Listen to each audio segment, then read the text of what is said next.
आसीगला शिशु बाटिका शिक्षक नियुक्ति जो मैंने भी आवेदन करने चाहूँगे बहुत सारा कमेंट आसाला कि भाई शिशु बाटिका कौन वैकेंसी बाहर कि शिक्षक वैकेंसी कि आसी जाइए आपण मानी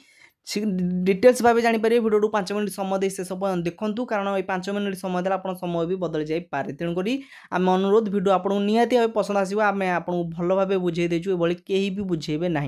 तेणु निश्चित भाव कहीदेचु केवल +2 पास करते आवेदन करेंगे दरमा रहा 20,833 बयस के सबकि डिटेल्स भाव आम आपको इनफर्मेशन दे देचु आप भिडियो शेष पर्यटन देखिए और भिडियो को कहीं गोटे लाइक करना प्लीज आम आपण ही भिडियो बनाऊँ आपको इनफर्मेशन जनाऊँ प्लीज गोटे गोटे लाइक कर दिंतु और किसी भी असुविधा होची आम कमेंट आप कमेंट करूँ आम तार उत्तर निहाती भाव देवु। तो चलतु डेन कर वीडियो स्टार्ट करवा। तो देखिपे शिशु बाटिका नियुक्ति आपन को प्रथम यहाँ केमती जॉब देखिपे जॉब टाइप कौन ना गवर्नमेंट जॉब अटे जहाँकि रेगुलर भी हम मन रखी था गवर्नमेंट जॉब आप रेगुलर माने सैलरी बढ़ुची आप भी जानते रेगुलर हम ता सहित पोस्टिंग कौटी पाइबे आपन को पोस्टिंग कौटी हम ओडिशार जेकोसी स्थान में आक्रस ओडिशा माने ओडिशार जेकोसी जिले में आप नियुक्ति पाइपर केवल आपण अंचल एरिया नुह पर्टिकुलर नुह जेकोसी जगार आप नियुक्ति पाइबे मन रखी था। अप्लाई केमती करेंगे अप्लाई करेंगे आप ऑनलाइन माध्यम आपण कंप्यूटर माध्यम हो कि निज मोबाइल हो आप घरे बसी आवेदन करेंगे किंतु मन रखी अप्लाई कला बेले डॉक्यूमेंट सठिक नेम हो जहाँ भी हो सठिक भाव में लिखी आप आवेदन करा पड़ो। जेंडर कथा कह गले gender both male and female पुओ झील उभय आवेदन करेंगे पुओ भी आवेदन करें ता सहित झील भी आवेदन करें। एजुकेशन क्वालिफिकेशन कौन मांगुची शिशु बाटिका candidate +2 pass with 50% mark Etah point मन रखिथे जदि आपण मैंने +2 पास कर मार्क थी 50% ऊपर थे चलो कि तलू हेल्ले आप आवेदन करेंगे ना मन रखी था +2 पास पिला माने केवल +2 टू अधिक पढ़ी भी आवेदन करेंगे कि मिनिमम मागुची +2 पास ठीक अच्छे। ता सहित पिला माने बहुत कमेंट करते कि DEC कोर्स करते केमती कौन करा पड़ो देखो मिनिममटा मागुची केवल जदि आप +2 पास कर 50% मार्क तेज आप आवेदन करेंगे किंतु जो रहा DEC एवं PGD PPED यही जो दीटा कोर्स रहा देखिपे ये जो दीटा कोर्स रहा ये कोर्स दीटा आप केमती ना देखो मिनिमम मागुच आप +2 बुझंतु कथाटा मिनिमम आप +2 पास करते 50% मार्क आप आवेदन करेंगे ठीक अच्छे किंतु जदि DEC कोर्स कर PGD PPED कर तेज आपण को आग ही सिलेक्शन कर मन रखी था +2 जदि जो मैंने भी आवेदन करेंगे जदि से मैंने DEC करना जदि आप DEC कर आपको प्रथम आपको सिलेक्शन करा फायदा हूँ DEC ठीक अच्छे मन रहा। तापर देखिपे एज लिमिट बयस केते बयस आपण को एज लिमिट मागुची मिनिमम 20 रु मैक्सिमम 38 वर्ष माने 20 रु कम हेल्ले हम ना कि 38 रु अधिक है आप जॉब आवेदन करेंगे ना शिशु बाटिका शिक्षक मन रहा।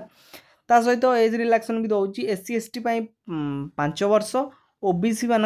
3 वर्ष और PW 10 वर्ष आपण मैंने समस्त जानते तेणुक मन रखी था मिनिमम 20 रु 38 बयस आपको यही जॉब मागुची एवं यही शिक्षक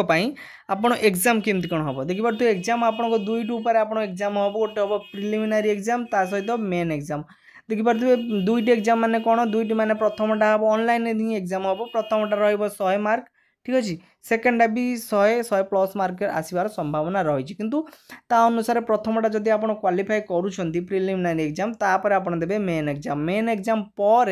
आप डॉक्यूमेंट वेरिफिकेशन बुझिपारे देखो प्रथमे गोटे एग्जाम देवे जहाँकि प्रिलिमिनारी एग्जाम रही ना प्रथमे नोटिफिकेशन आपको आसो ना आप जिते बड़ा एडमिट कार्ड आसो से प्रिलिमिनारी एग्जाम एडमिट कार्ड आसो से जब पास कर जाऊँ आपंकर ना आसी जाऊँगी लिस्ट रे तापर आप मेन एग्जाम देवे मेन एग्जाम दे सारा पर जब मेन एग्जाम आप पास कर डॉक्यूमेंट वेरिफिकेशन आपको सिलेक्शन कर बुझिपारे सिलेक्शन प्रोसेस एग्जाम केमती हम ता सहित जदि भी किसी असुविधा हो निश्चित भाव आमको कमेंट बॉक्स में कमेंट कर जनातु आम आपंकर उत्तर देवाक बहुत चेष्टा करूँ मन रखी था। डॉक्यूमेंट कौन कौन आवश्यक यहाँ मेन इंपोर्टेंट समस्त जाना आवश्यक डॉक्यूमेंट प्रथमटा हूँ क्वालिफिकेशन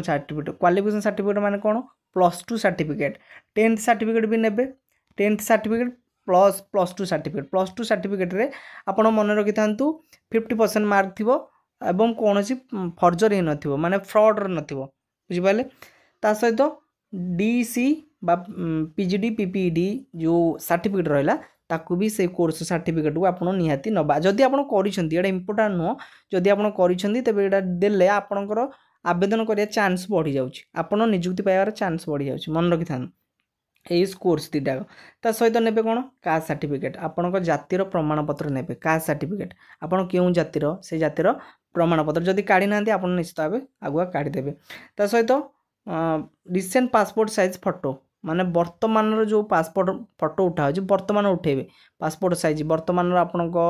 पुराना फोटो देवेनि वर्तमान फोटो नहीं दाखल करिया पड़िवो एवं स्कान सिग्नेचर आपण जो आपण निजर सिग्नेचर स्कान करके सेटा अपलोड करने को पड़ो एति थिला आपनकर डॉक्यूमेंट रूप जदि अधिक किसी जानापी चाहते आप निश्चित भाव आम कमेंट बॉक्स रे कमेंट कर जनातु या ऑफिशियल वेबसाइट रे पळी आसी तो किंतु मन रखि था यह बर्तमान अप्लाई डेट आसनी अप्लाई डेट केबे आसो आम आपको निश्चित भाव जनईदेवु अप्लाई डेट आसिले आपन को प्रथमे आम ही वीडियो देवु मन रखि था किंतु ता पूर्व यहाँ ऑफिशियल नोटिफिकेशन आसाला तो तेणुक आम आपन वीडियो देदेलु जो मैंने भी शिक्षक नियुक्ति करने चाहूले केमती लगे वीडियो निश्चित कमेंट बॉक्स जनइबे जहाँ भी असुविधा होची कमेंट रे आमु जणातु आम उत्तर दबु वीडियो को लाइक करेंगे एवं शिक्षक नियुक्ति आसु आसुका आम वीडियो अपलोड करूँ आप आवेदन करेंगे केमती लगे जनइबे धन्यवाद।